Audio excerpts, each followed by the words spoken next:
Hi everyone, it's Juliet Glamorous Creations, first video of the year, another year. This one I'm sure I haven't done before, but it's something I've been using lately, so I thought I'd do a video on it. So it's this, the Twin Universal Needle. This one is one for most machines, and as you can see it's an 80, so good for most things. It's the 4mm one, which means that the needles are 4mm apart, or you get a 4mm separation in your stitches. So this is what it looks like.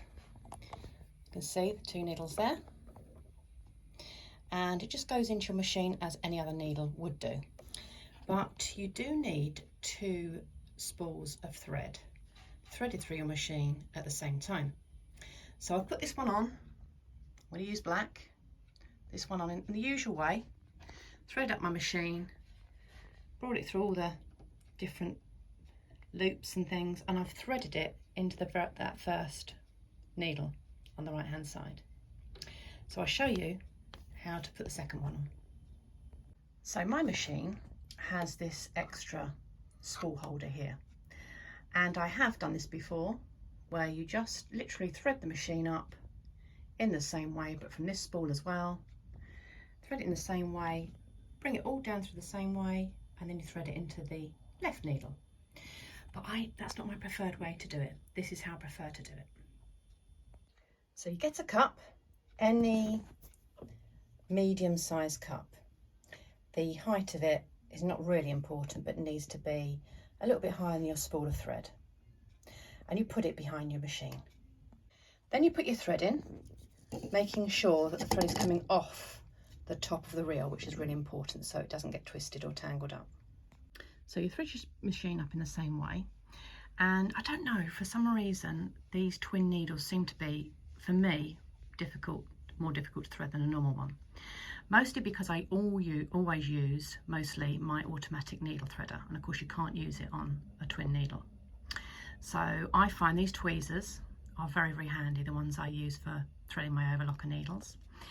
And yeah, I think I've done a video on them as well, so that this is another reason what I use them for. So there we go, it's all threaded up, and you bring up the bobbin thread as per usual. So you've got the 3 threads there coming through. Then you're ready to sew. So I made this sweatshirt on the overlocker, which is my first ever, and one of the things it said was you can twin needle around the collar, the neckline, because that way it holds it really flat. So that's what I'm going to use these twin needles for. But I'll show you another project that I use twin needles on. So this is the other project I used it on. It's the Macintosh Rose, and we put the binding on, and then what we did is we twin needled it down, and so it's a really easy process. You get a line of stitching there and there, and yes, that's something else you can use it for. So I've done my sweatshirt top collar, and as you can see it gives a really nice double stitch all the way around and really neatens it up and makes that stay down. So it just finishes it off really, really nicely. So I hope you enjoyed that twin needle. And just funny enough, when I threaded my needles up, the threads did twist. Now that doesn't happen very often, but if that does happen to you, it's a good reminder that actually what you can do is you can take both threads together and you can thread them through your machine. And actually that's what I did second time around, and it was all absolutely fine. I sewed my jersey top neck, no problem at all. So I hope you enjoyed that, and thanks for watching and tuning in again, and bye for now.